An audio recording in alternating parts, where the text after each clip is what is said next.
是医务社工师安德鲁。今天我们要接续上一集，谈另外5个与社会工作者约会的理由。如果没有看过，请看上一集在这里。我们就开始吧。第6个部分，我们很可靠，我们不会放弃人。我们以前都有过去，不是吗？当一段关系出现第一个裂痕的那一刻，你知道要解决问题，还是要继续前进，然后一切就崩溃了。社会工作者在他们的工作生涯当中，努力赋予人们有权利，并建立能力，以便他们能够实现自己的目标。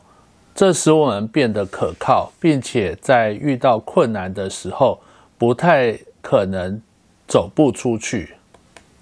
社工在工作上跟其他的工作有所不同，也就是开案服务不是因为种种的关系就可以结案，结束这一段孽缘的服务。说白一点，结束服务只有下列的原因：第一个，开案原因消失；第二个，个案迁至外县市；第三个，个案死亡。在台湾，很多时候锲而不舍是不能结案，只好努力继续下去。在恋爱中，相较于工作的冲突，应该大致上还好吧。第7，我们有应对的机制，我们擅长在压力下保持冷静和应对压力大的情况。成为一名社会工作者，意味着必须处理很大的压力，因为我们已经习惯了在这样子的环境当中应对，所以我们可以在压力下保持冷静，并且能够更好的应对。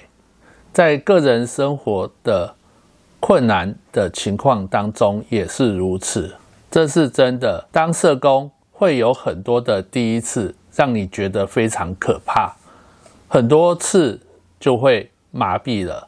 在工作环境当中，有时遇到高冲突，比如说各位在你的一生当中有多少次有人在你面前拿出刀子出来，不是剁鸡哦，而是拿出开山刀。这样的状况我曾经在少年工作当中遇过2次。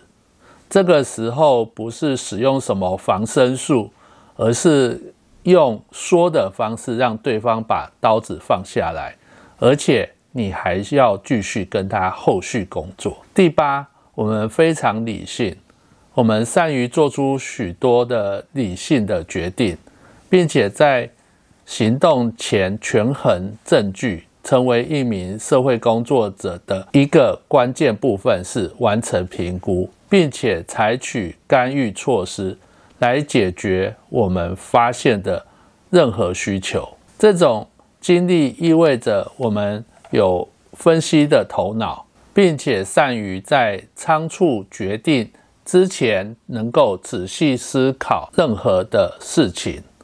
这一点我非常赞同。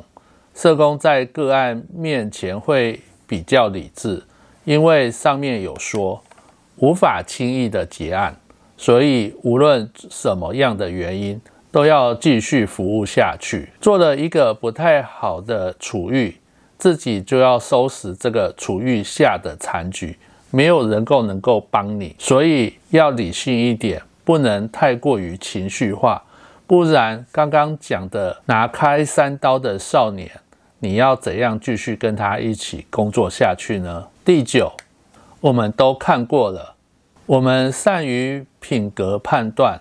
社会工作者一生都在与各行各业的人会面，并且找出他们最深的秘密。因为我们与这么多不同的人一起工作，所以我们善于评估他们的性格跟特质。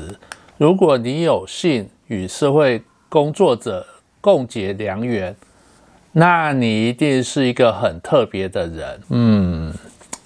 我想我老婆也是一个很特别的人，不知道她是否这么认为，请安宁小姐在下面留言。第10，我们不会践踏你的独立性，我们会工作到很晚，所以你总有一些空闲的时间给自己。是的，我不会骗你，我们经常工作很长的时间，这意味着你会有足够的时间做你想做的事。众所周知，拥有健康的独立生活有利于一段的关系。因此，如果你正与社会工作者约会，请将这个视为一种奖励。某些领域的社工真的很辛苦，不只是另外一半辛苦，有的时候连小孩也很辛苦。我记得有半年，我和儿子伪单亲，住在屏东市。当时我在旗山的安置机构担任主管，我常常3更半夜接到社会局的社工打电话来，要紧急安置个案，我就要从屏东开车进机构。社会局的社工站在门口等，个案在公务车上睡觉，忙完之后再回屏东接儿子去上学。那时候我的儿子才国小低年级，我跟儿子说，如果你醒来看不到爸爸，爸爸是被机构叫回去工作，所以你起床之后要自己弄早餐吃，打点好自己，等爸爸回来送你去上学。所以我们家的孩子很早就很独立。我觉得这篇文章写得真好，如果你是社工，不知道是否认同。如果你即将要当社工，希望你不会因此会害怕。也不是说所有领域都会遇到这样的状况。如果你的家有以社工为业的家人，希望你能多体谅他。有些事情基于保密的原则，也不是所有事情都能够回家说得出来。就如开山刀的事件，我的家人可能到这一集之前都不会知道。别说社工就是跟人家聊聊天就有钱赚，没有那么容易的事情。我是医务社工师安德鲁，我们下一次见。